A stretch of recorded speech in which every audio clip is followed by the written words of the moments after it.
बालिका उच्च माध्यमिक आदर्श विद्या मंदिर आदर्श नगर मालपुरा की ऑनलाइन कक्षाओं में आप सभी विद्यार्थियों का हार्दिक स्वागत अभिनंदन। प्यारे विद्यार्थियों, आज हम कक्षा 12वीं कक्षा के हिंदी अनिवार्य विषय में कृष्ण काव्यधारा भक्तिकालीन काव्यधारा के कृष्ण काव्यधारा कवि सूरदास का अध्ययन करने जा रहे हैं। सूरदास के इन पदों में सूरदास जो है भ्रमर गीत के माध्यम से एक गोपियां और उद्धव के मध्य के संवाद का वर्णन कर रहे हैं, जिसमें जो है गोपियां उद्धव से कह रही है। गोपियां उद्धव से क्या कहना चाहती है, मैं आपको एक बात स्पष्ट कर देना चाहता हूँ। जहां उद्धव योग का संदेश लेकर के आए हैं, वही गोपियां कृष्ण के प्रेम को अपने पास रखना चाहती है। योग को जो उद्धव योग लाए हैं, उस योग का अध्ययन नहीं करना चाहती, उस योग के विषय में जानना नहीं चाहती। और यही कारण है कि गोपियों ने उद्धव से प्रार्थना की है। वो कहती है कि हमें तो श्री कृष्ण के उस रूप के दर्शन करना चाहती है। किस रूप के? जिसमें दुई पे पीवत पतुकी। पतुकी का मतलब पत्ते में दूध, पे कहते दूध को धो करके, पीवत पीते हुए, पत्ते में दूध डाल करके जो पत्ते का बना हुआ दोना है, उस पत्ते के बने हुए दोने में वो दूध पीते, वही मुख हमें एक बार दिखा दो, उसी का हमें दर्शन करवा दो। ये बात इस काव्य में इस पद पे बताई गई है। चलिए आज हम ये पद पढ़ते हैं।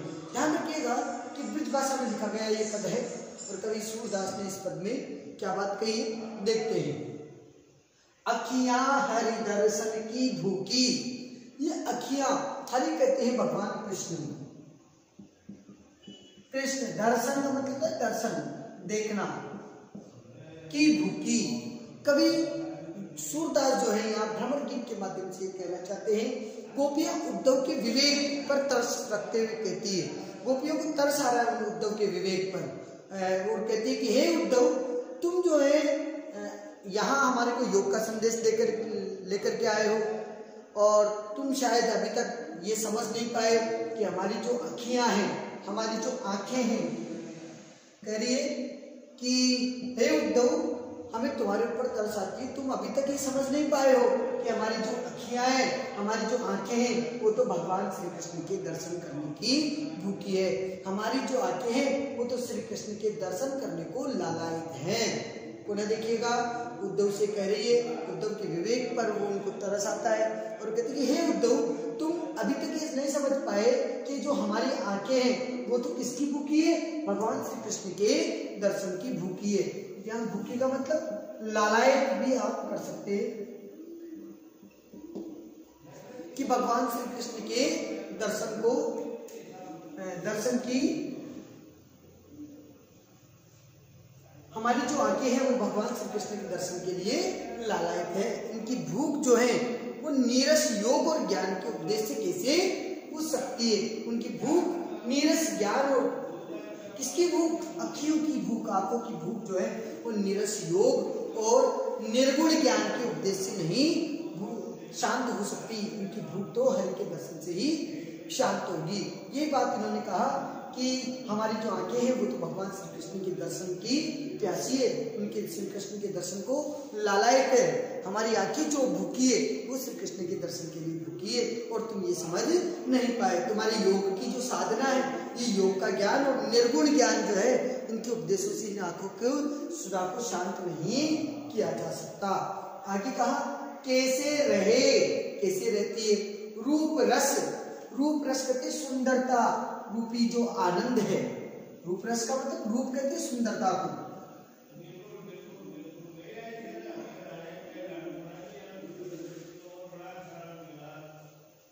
सुंदरता को, रस कहते हैं आनंद को। तो ये हो सकता है कि सुंदरता रूपी आनंद है। और रांची का मतलब होता है रंगी हुई या डूबी हुई। रांची का मतलब डूबी हुई, सुंदरता के आनंद में डूबी हुई। ये बतियां सुन रूखी, बतिया कहते बातों को, बतिया का मतलब बातें, सुनी सुन करके, रूखी का मतलब रूखी, दुखी। तो कहीं न कहीं इसमें सूरदास कह रहे हैं कि कल तक जो कृष्ण जो हैं उनकी बातें, उनकी सुंदरता के आनंद में जो आंखें हैं ये डूबी हुई है, और कहीं न कहीं उस अनुपम रस जो है उसमें डूबना चाहती है।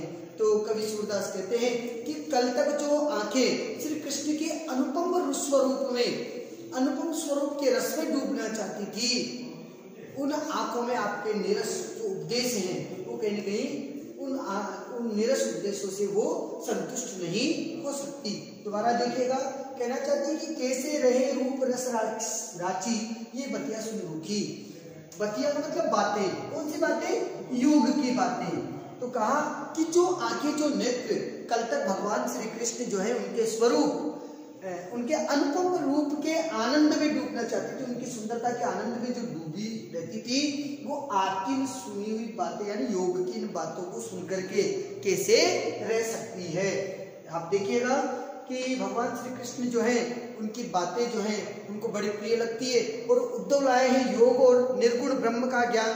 तो उन्होंने कहा कि हे उद्धव, क्या आप अभी तक नहीं समझ पाए कि हमारी आंखें जो है वो तो प्रिय श्री कृष्ण के दर्शन के लिए लालायित है। आपकी हमारी जो भूख है आपके योग और ज्ञान के, निर्गुण ज्ञान के उपदेश से शांत नहीं होगी। कल तक जो आंखें भगवान श्री कृष्ण की इस अनुपम स्वरूप या अनुपम सुंदरता के आनंद में डूबी रहती थी, ये आंखें जो हैं वो आपके निर्गुण ज्ञान और कहीं न कहीं योग के संदेश से कैसे संतुष्ट हो सकती है। यहां तक समझ में आया? आगे देखिएगा, अवधि गणत इकटक मग जोवत। अवधि समय, अवधि का मतलब होता है समय, गणत गिनती रहती है, देखती रहती है, इकटक पलक बिना पलक झपकाए, मग कहते हैं मार्ग को, जोवत यानी जोना, बाट जोना या इंतजार करना, तब एती नहीं झुकी। एती का मतलब होता है इतनी, एती का मतलब इतनी नहीं, झुकी, झुकी का मतलब शुद्ध होना, दुखी होना, शुद्ध होना या दुखी होना। देखिएगा इसमें क्या कहा है, इसमें कहा है कि जो श्री कृष्ण है वो मथुरा चले गए हैं, और मथुरा से जब लौट करके आएंगे या मथुरा से लौटने की जो अवधि है, अवधि गणत इकटक मग जोवत, मग कौन सा? मथुरा वाले मार्ग की ओर। बोला भगवान श्री कृष्ण मथुरा चले गए और मथुरा से लौटने की जो अवधि है वो एक एक दिन जो है वो गिनती जा रही है, एक एक दिन जो है वो गिन रही है, और हमारी आंखें जो है वो टकटकी लगाए उनके आगमन के मार्ग को देख रही है। तब भी ये इतनी नहीं खींची जितनी तुम्हारे योग के संदेश से। तो अभिप्राय देखिएगा कि भगवान श्री कृष्ण मथुरा चले गए हैं, और मथुरा जाने के बाद ये गोपियों की स्थितियां क्या हो गई है, गोपियों की जो आंखें हैं उनकी स्थिति क्या है? वो कहती है कि भगवान श्री कृष्ण के मथुरा लौटने की अवधि को एक एक दिन ये गिन रही है, और उस एक एक दिन को गिनती हुई एकटक होकर के उनके उस मार्ग को देख रही है। और ऐसी क्रिया के बाद भी, इतने पर भी ये आंखें दुखी नहीं हुई जितनी तुम्हारे योग और निर्गुण ब्रह्म की साधना से हुई है। आगे देखिएगा, अब इन जोग संदेशन उदो अति अकुलान दुखी, कि हे उद्धव, ये जो तुम्हारे योग की बातें हैं, ये तुम्हारे जो आज जो आपके योग का संदेश आप हमारे को बार बार दे रहे हैं, इस योग के संदेश को सुन करके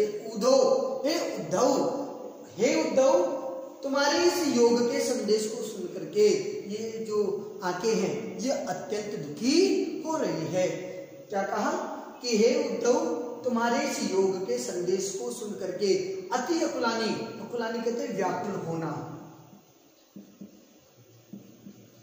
दुखी होना, कि तुम्हारे इस योग के संदेश को सुन करके ये आंखें अत्यधिक दुखी हो रही है। अब आप इन योग और जो ज्ञान का संदेश है वो ये ज्ञान का संदेश अब आप बंद कर दीजिए, ये इन्हें सुनना नहीं चाहती। और क्या चाहती है? क्या चाहे बारक वह मुख फेर दिखाओ, दुही पे पीवत पतु की, कि बार है फेरी, बारक का मतलब होता है एक बार।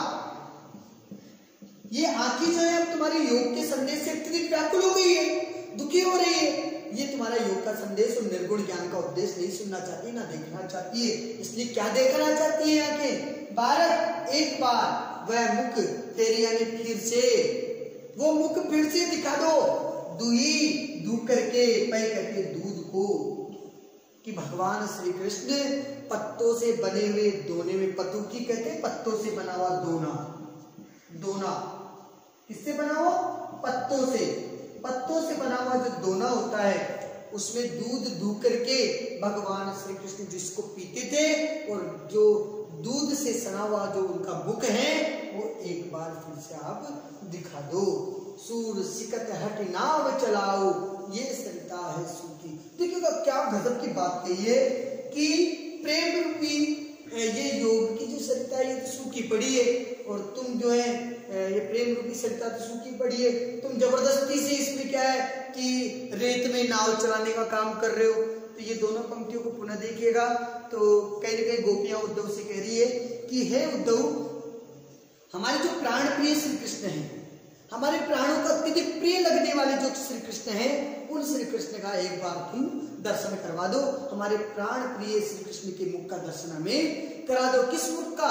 जिससे कि वह पत्तों में जो है दूध को धो करके पत्तों में पिया करते थे, जिन पत्तों के दोनों में वो दूध पीते थे, उस दूध से सने हुए मुख का दर्शन तुम एक बार करा दो। हम तो उसी श्री कृष्ण के आस लगाए बैठी है कि हम उसके दर्शन करेंगे। ये गोपियां जो है हिल मिल करके रसमय कहीं ना कहीं आनंदमय क्रीड़ा और उनकी उन क्रीड़ाओं की लीलाओं का आनंद लेना चाहती है। इसलिए कहती है कि हे उद्धव, आप क्या कर रहे हो? हे उद्धव, आप अपने योग की जो नाव है वो हमारी सूखी सरिता हो, सूखी हुई नदियों में मत चलाइए। क्या कहा? सूर सिकत, सिकत कहते हैं रेत को।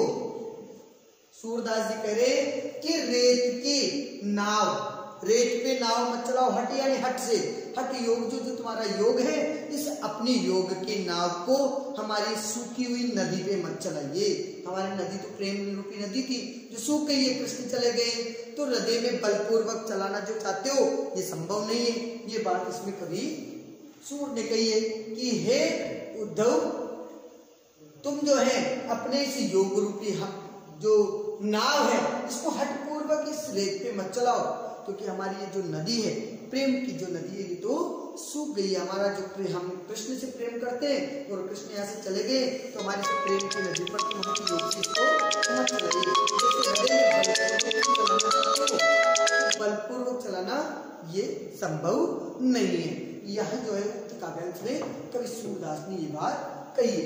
आगे हम इसकी काव्य की विशेषताओं के बारे में पढ़ते हैं कि किस तरीके से काव्य विशेषताएं इन्होंने लिखी है। देखिएगा, यहाँ हरि दर्शन की प्यासी, हरि दर्शन की प्यासी में गोपियों की एकनिष्ठ अविचल प्रेम और मिलन की तड़प को बताने का प्रयत्न किया है। अविचल प्रेम व मिलन की तड़प को प्रदर्शित किया है। दूसरा एक पॉइंट देखते हैं, कैसे रहे। यहाँ जो लाइन की है, कैसे रहे रूप रसी ये बतिया सुनी रूखी, इस पंक्ति में कहीं ना कहीं निर्गुण जो आराधक होते हैं, उन निर्गुण आराधक योगियों और ज्ञान मार्गियों पर इन्होंने कटाक्ष किया है। तीसरी बात कहें तो तीसरी पॉइंट में इन्होंने दुई पय पीवत पतु की ब्रज की गोप संस्कृति की हृदय स्पर्शी भाव बताइए कि गोप जो ब्रज संस्कृति है उसमें क्या करते थे, ग्वाल बाल जब खेत में जाते हैं, किसान ग्वाल बाल जब गाँव को चराने के लिए जाते थे तो क्या करते थे, दूध पत्तों में लेकर के दूध पी लिया करते थे। तो उस बात कहने के ब्रज संस्कृति का वो उल्लेख इसमें किया है। सिकत हटी नाव चलायो, सिकत हटी नाव चलायो में भी नाव चलाना, रेत में नाव चलाना, असंभव कार्य करना, मुहावरे का रूपांतरण यहाँ किया गया है। इस तरीके से ये काव्य की विशेषताएं हुई। बाकी का हम कल पढ़ेंगे। धन्यवाद।